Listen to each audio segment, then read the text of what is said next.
Le Premier ministre Li Keqiang et le président de la Commission européenne Jean-Claude Juncker étaient présents au 11e sommet économique Chine-Union européenne à Beijing.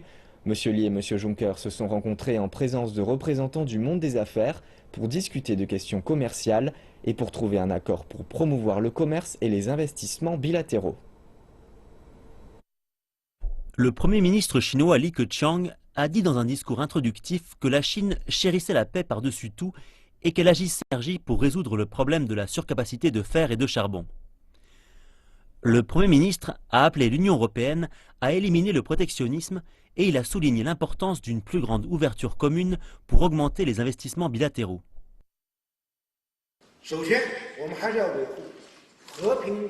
Nous avons tout d'abord besoin de paix et de stabilité. La paix est la base du développement.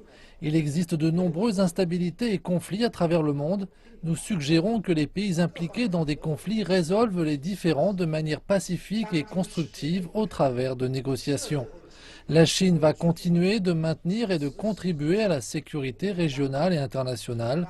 Nous avons besoin d'approfondir la coopération.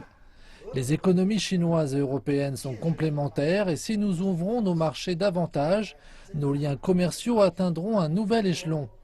La Chine ne cherche pas à obtenir un surplus commercial avec l'Union européenne, mais elle cherche au contraire à importer davantage de produits européens de moyen à haut de gamme. Nous espérons que l'Union européenne réduira les restrictions sur les exportations chinoises et mettra fin au protectionnisme commercial. Concernant le problème de la surcapacité en acier, seulement 10% de l'acier produit en Chine est exporté et la plupart ne va pas en Union européenne.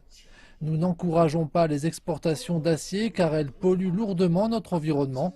Nous allons réduire de 100 à 150 millions de tonnes supplémentaires la production d'acier et de 800 millions de tonnes la production de charbon dans les 3 prochaines années.